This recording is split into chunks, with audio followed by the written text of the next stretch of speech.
in my mind, money is an infinite resource. Unlimited amounts of money can be created. Like look at some of the wealthiest people in the world right now, and someone will surpass those levels in the near future. But time is that finite amount of resource that we just cannot create more of. So how do you use that finite resource to compound all these things in your life? Hey there, I am Dr. Jason Balara, and this is the Know Your Why podcast, where we explore the why behind success. Every week, I meet with real estate investors, veterinary entrepreneurs, mindset coaches, authors, and fitness professionals to uncover their why and how it drives them on the winding road to success. What is your why? Hi everyone, I'm Jason Balara and this is the Know Your Why podcast. Today I'm here with Travis Freeman. Travis became a self-made millionaire in his 20s after experiencing food stamps as a child, which I think we'll dive into that story. And because of that, I'm going to stop there with the intro, Travis. I really want to let you tell your story, but first I just want to say thank you for coming on the show today. Thanks for taking the time out to be here. I'm really looking forward to this, and I appreciate you giving us your time. Oh yeah, happy to be here. By the way, I liked one of your recent episodes. I think it may have been in May. There was a gentleman that talked about getting out of the service, and he eventually scaled to 20-something employees. It was just a good story about how anybody can do it, right? Anybody can build and raise capital, and it just takes experience and time, right? That was pretty good. Yeah, it's for sure. Persistence, time. It's all just sticking with it, really. So let's hear your story. Let's start, kind of hear your background, and then we'll dive in from there. Yeah. So my background. So I'm an entrepreneur and a financial planner. I always tell people I'm an entrepreneur that happens to be board certified in financial planning. So my day job is I help affluent families, mostly business executives, make financial decisions regarding taxes, legal matters, estate planning, their businesses, how to scale. Some are exiting, some are transitioning. A lot of really interesting, unique investment opportunities, right? That's what I do as a day job, but write books, own a couple businesses also with my wife, have started businesses in the past, and it's a lot of fun, but it didn't happen overnight. I've been doing this about 20 years now, and the food stamp years, those are really when I was much younger. My folks went through a 3-year divorce and custody battle. It was pretty ugly, and we went from an average middle class or lower middle class family down to having a church adopt my mom and my brother and I for Thanksgiving and Christmas because we didn't have enough money to put food on the table. Sure. And at that age, I was maybe around 8-ish. So I was old enough to realize that something was really changing in the family, right? So how do you go from having these things in a normal life to a big change? Mm-hmm. And we were still happy, right? We were healthy and everything was fine, but it leaves a dent, right? And that created a fascination about money that never left me. And it's exactly what I studied right when I went to college. First guy in my family to get a bachelor's degree, and I fell in love with it ever since. Yeah, it's funny how our pasts, our early lives, early experiences really impact that, sort of path that we take. For you, seeing that change in financial security within your family. I come from a similar background. We didn't have a lot growing up, and that has actually, I think, had a huge push in me going towards real estate because we moved so much. We never really owned our own house, and it was like that became almost like that mecca. Like, okay, I want ownership. I think that's an important piece of the puzzle. So our backgrounds certainly do influence the way that we, kind of move forward. So you mentioned, you sort of have that day job. You're also an entrepreneur. Like, take me back. Your bio says, self-made millionaire in your 20s. So you look very young. I would have guessed you weren't far out of the 20s. So good for you. How did you get started? What things were you doing kind of in the beginning to sort of change your position? Sure. So whenever I was 19, I was one of the youngest people in Missouri. I'm in Missouri, town called. I'm sitting looking out my office window, 10th floor of a building in Clayton, Missouri. I was one of the youngest people at 19 to have an insurance license. And I'm not recommending the insurance industry to anybody. It was really tough, especially at 19. But I was able to start my career while working on my degree, and that transformed into another gig at a financial institution, an online brokerage firm. And then after 3 different industry jobs before I was even graduated, I knew exactly what I wanted to do. So I started my own practice, which is really unique. You don't usually do that. Usually you go to a place, you get trained, and then if you want to be independent, you break away and do it. Well, I convinced someone who had already done that to give me a shot and rent me some space. And first year was terrible. I mean, absolutely terrible. I think I was working 60 to 70 something hours a week. I think I didn't make my first dollar for maybe 5 months. I mean, I was in tears a couple of times. I couldn't afford to go to bachelor parties with my buddies. You know, they'd go to Vegas and I couldn't go because I didn't have anything.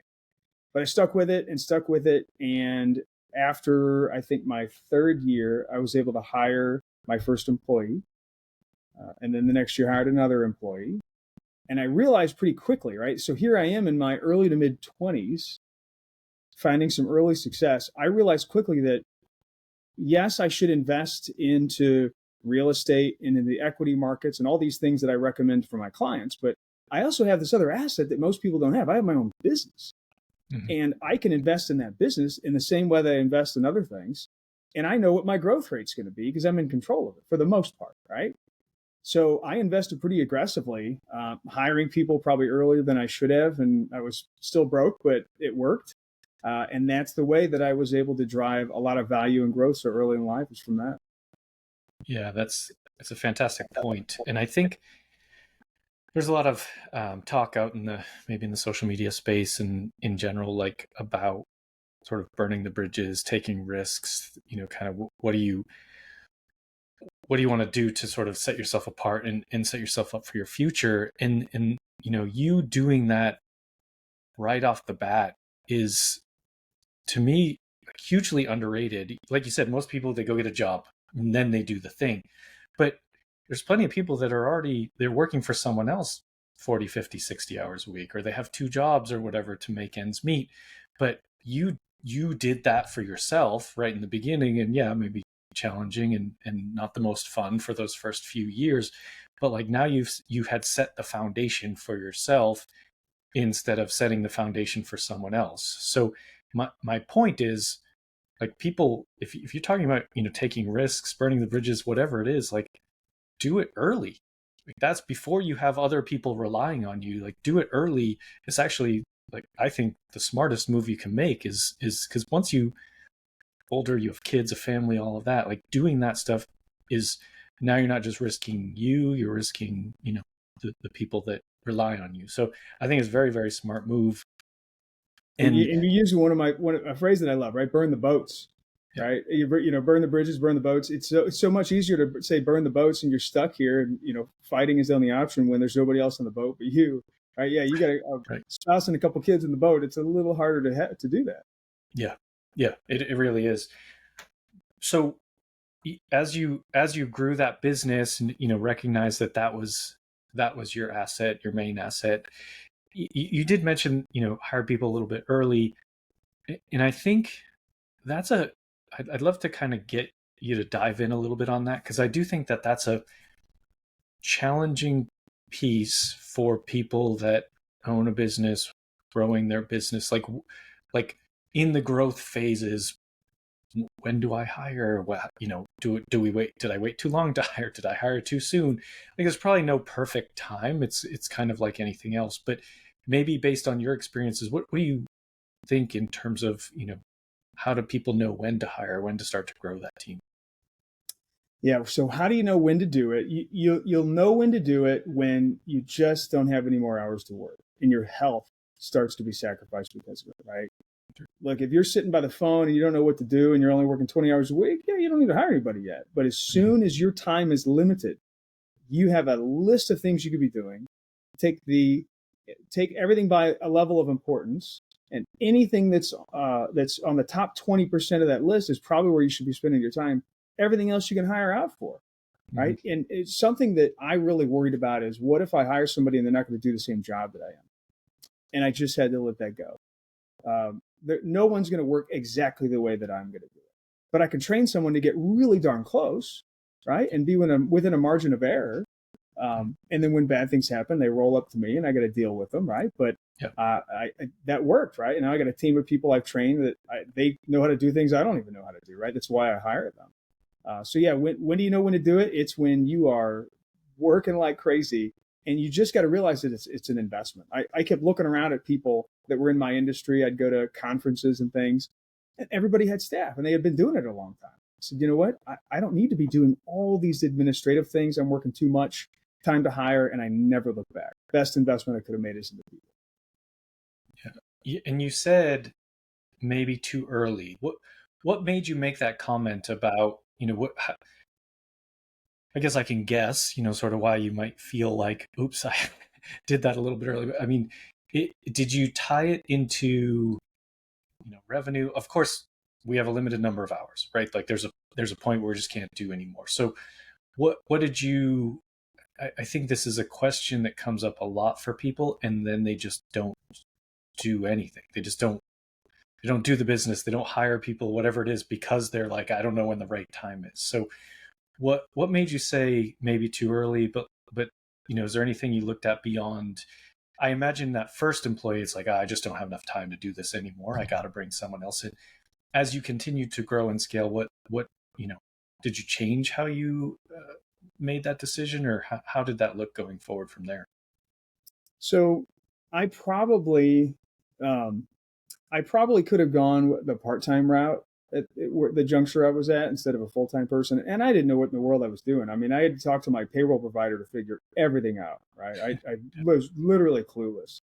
So that was maybe part of it. I could have got a little training. I kind of learned along the way with some mistakes, but I probably could have gone the part-time route, but I'm glad I did it the way I did, right? The other reason I might say is a little earlier than I should have is I probably could have enjoyed life a little bit more and taken a little bit more income at that time in life, and not kept saying no to the bachelor parties my buddies were inviting me to. But you know what? Now my family's able to travel to places and afford things that, I look around and we're very blessed to be able to do now, so it all worked out. I'm healthy and I really believe in work-life balance for both me and my spouse with her businesses and my team here. But yeah, it worked out. Yeah, good. So you said you have, a number of businesses with your wife and things. I mean, what does life look like for you and her, if you want to include her in the discussion? Like how does that all play out for you? I think that's another question that people often have is like, in growing businesses or, investment portfolios or whatever it is, the involvement of a spouse, the involvement of family, like when your kids get to that, what does it look like for you? How do you incorporate that and kind of keep things, I don't know, probably can't keep business and family separate all the time, but what does it look like for you and your wife? Sure. So my business is fairly separate. At least my financial planning and advisory business is separate. I have business partners, and my wife is not one of those partners. Okay. With her, she invented this handheld beauty technology device. So let's say a person usually it's women will go to a spa and you can have hydrodermabrasion or microdermabrasion done with this big device. She invented this little handheld one. So I helped her develop this thing. I was pretty much the investor and the advisor. She did all the work over 2 years, and it was crazy. Yeah. And then after prototype, she finally got the thing. So that's one of her businesses. And I do still help with her. It's fun, right? I like watching that thing scale and all the changes it goes through. And then we're in the works of trying to find a comparable beauty business. Maybe it's a spa, maybe it's something else. Sure. That isn't the exact same line of work, but something that she'd feel real comfortable being involved in. I started a fintech company years ago. So the one of the ways I built my business pretty quickly is I used to go into businesses, large and small, typically around the Midwest, but all over. And I eventually just couldn't do it anymore. I couldn't just keep traveling to these businesses to speak to their employees. They would bring me in to teach their employees how to make better financial decisions. And I said, you know what? I want to create a gamified version of this. So I hired an IT engineering team, both in the US and then augmented in India. And boy, that took probably 4 years to totally get to the product that we wanted. And that was quite an interesting venture. So I don't have that business anymore. But boy, there were some interesting lessons along the way, right? And again, I don't have to know how to code, right? I don't have a computer science degree, but I knew how to find the right people and give them the vision and run on the railway. And I also invest into private businesses, right? So let's say it's a private equity fund or other means. So yeah, I'm a big believer in putting the dollars to work. I could either buy a big fancy car with it and just watch that thing lose money every day, or I could put it into real estate, private equity, private debt, all kinds of other things, and watch it grow.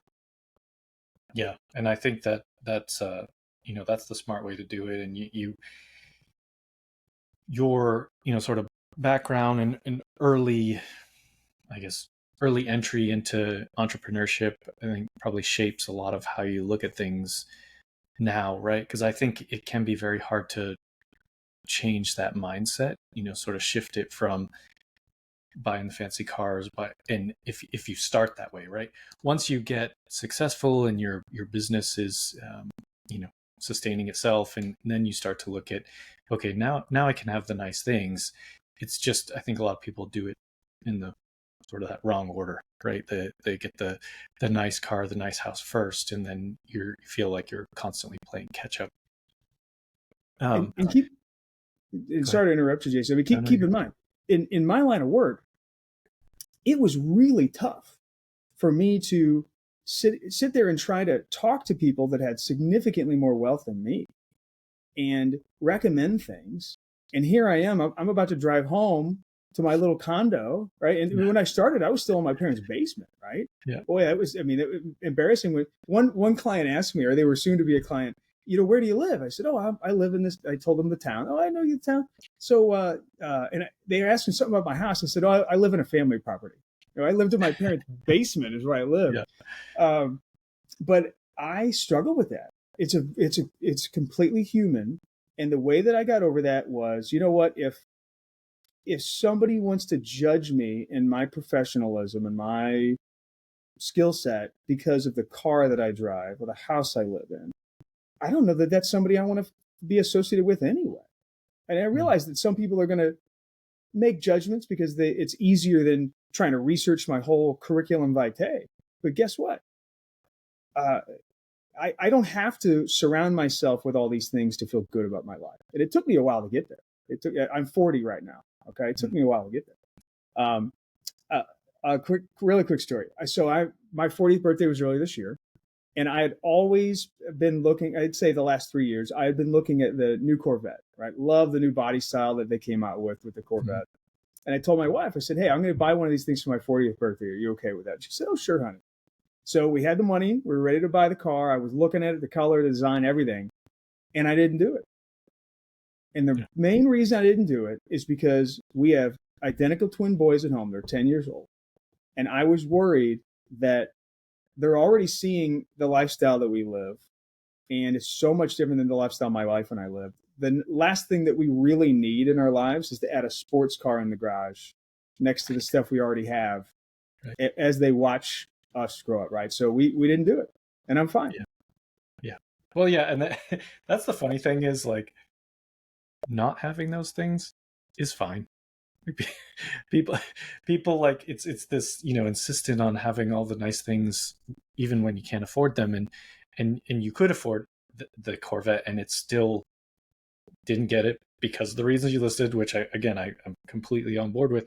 But it's like, you're fine.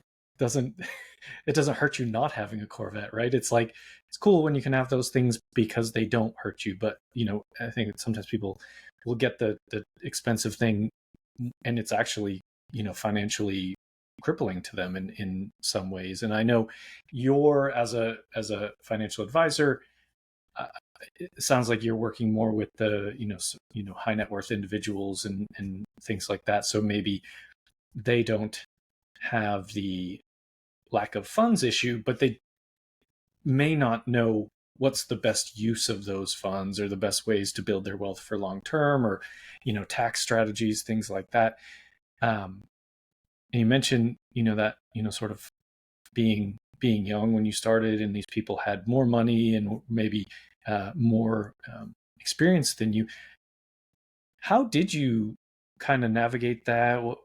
What did you do to address their concerns in those instances? I think because I think sometimes that is maybe one of the reasons why younger people don't get involved in investing or real estate or entrepreneurship, business ownership, whatever it is, just because they feel, oh, I'm not yet qualified. So, you took that leap. What did you do to overcome, any limiting beliefs, or maybe you didn't have any? I don't know, but I think I'd be curious what that, how that process went for you. Sure. Well, I love your comment, your honest comment. You said, hey, you look like you're still in your 20s. You could imagine what I looked like in my 20s, right? Right. I struggled with this, Jason. I did. I actually had people tell me to my face, I would never work with you because you're too young. Yeah. It's so hard because they have no idea all these things that I'd already done in my life, right? By my mid to late 20s.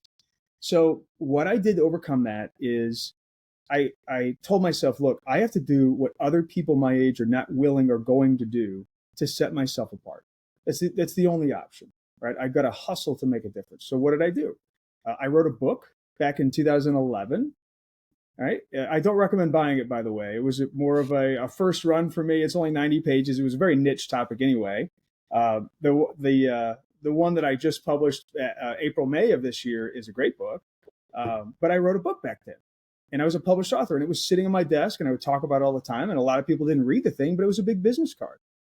I hired a PR firm, and that PR firm said, we're going to get you published. And they got me published in articles and in magazines and newspapers.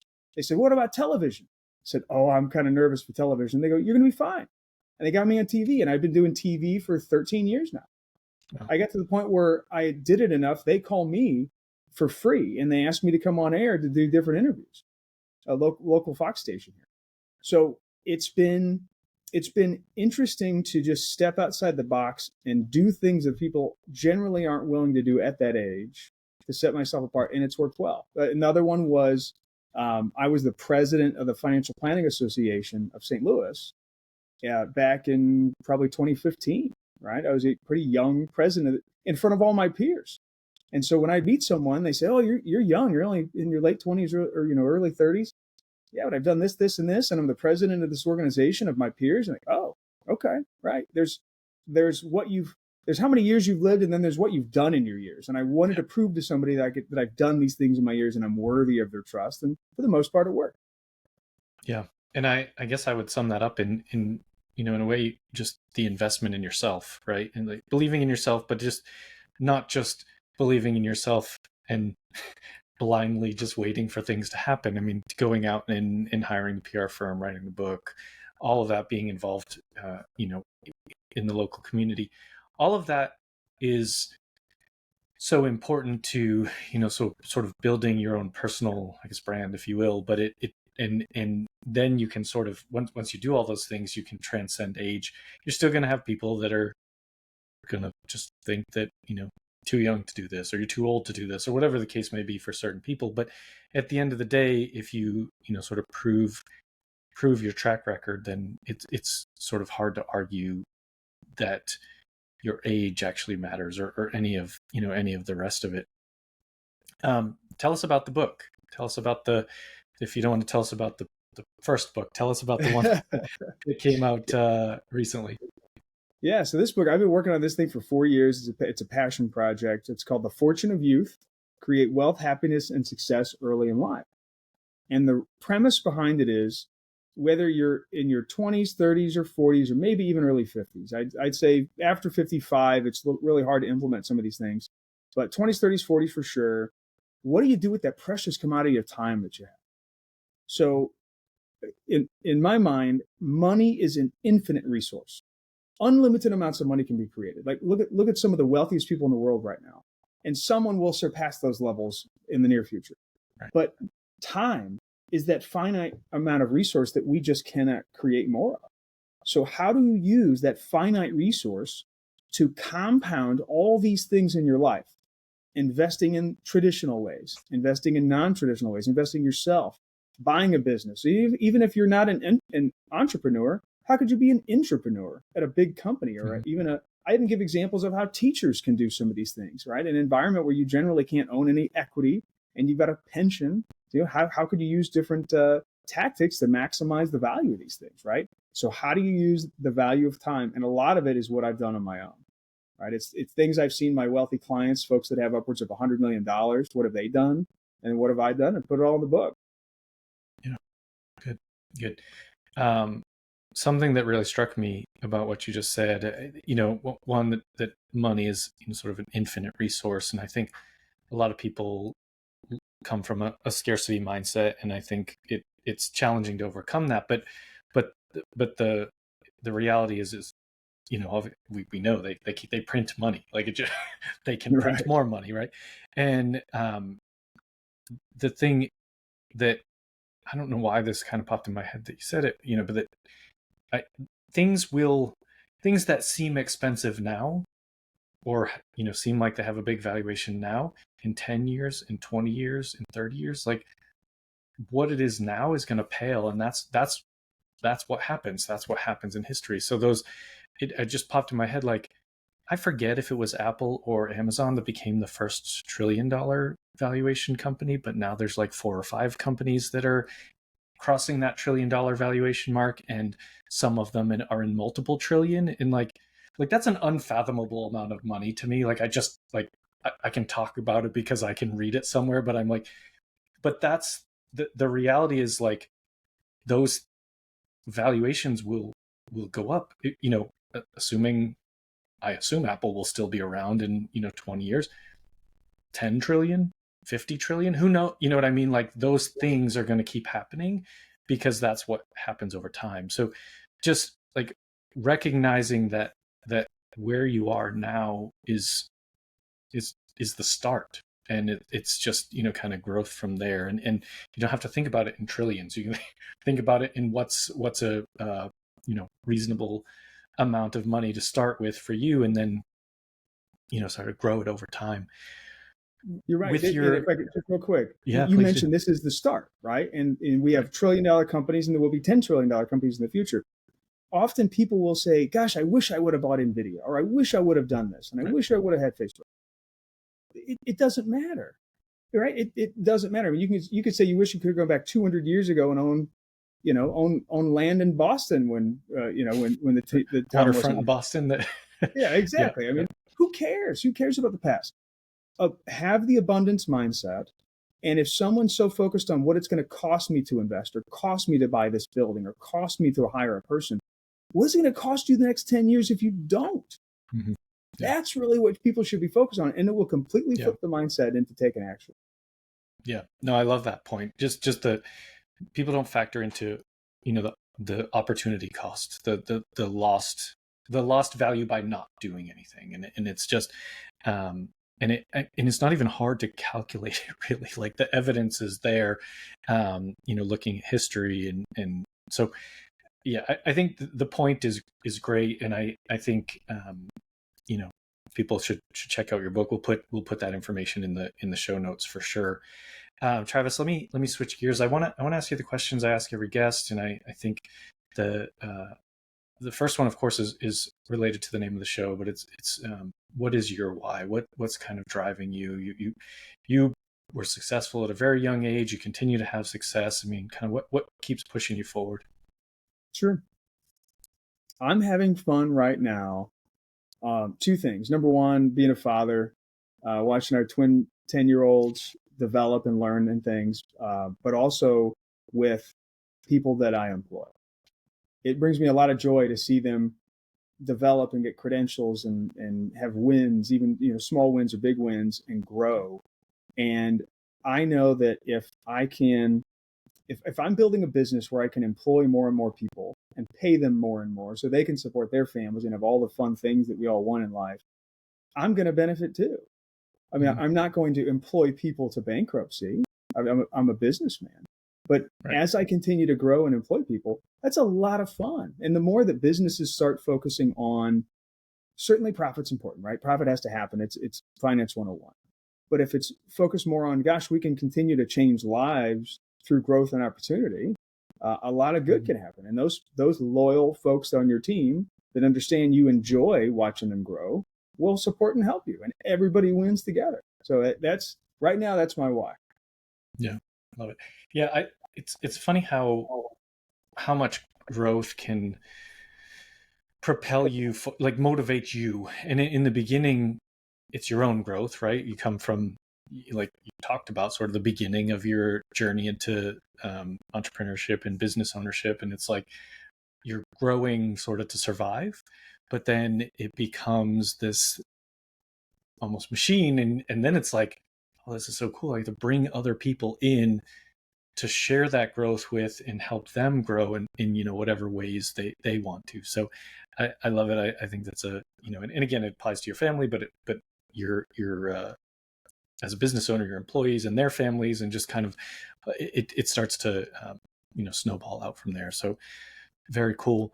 Tell us something about yourself that isn't common knowledge, a special skill, a hobby, something to let listeners know you a little better. I still mow my own grass. I had a paintbrush in my hand over the weekend. Okay. So growing up in a blue collar family, I always watched my dad doing stuff around the house. Can I afford to hire out all these things? 100%. Do I need to be out there on my lawnmower on Saturday morning? No. But number one, I find work therapeutic, to be outdoors and getting your hands dirty. I like that kind of thing. And two, I like that my kids see it. Right? I don't want them to. We don't have a cleaning person for our house. Most of our friends have cleaning people. The reason we've done it is because we don't want the kids to think that that's what life goes like. And I'm not judging anybody that has a cleaning person, by the way. Right. All for it. We might change our tune as they get a little bit older. In fact, I can't wait to change our tune. But for now, people might not assume any of these things. I still like getting my hands dirty because I want to show the boys that it's okay to. We might have a country club and these nice cars and the house and everything, but it's okay to do hard, good work. And if folks are doing that hard, good work for a living, it should be respected, because there's respect in any type of employment, any type of job. Yeah, that's great. 100% agree. I don't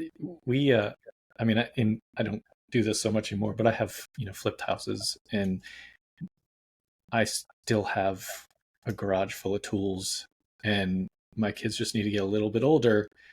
And then we're going to do it again, because I enjoy it. I enjoy the hard work, and I think those are good skills for them to have. And I just want them to see. And I come from that, sort of contractor background, the construction background, and I have had some like really great friends and mentors in the construction world, and just like to me that the value of what the trades bring and everything is hoping that it seems to be making a bit more of a comeback. But I think it's just a kind of an amazing world to me. So I love it.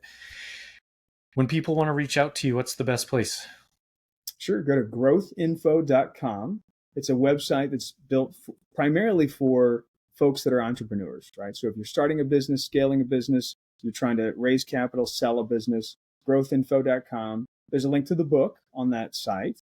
And at the bottom, you can also sign up for a newsletter, tips on business ownership, trying to buy one, all the reasons that I just mentioned. So growthinfo.com is a perfect place.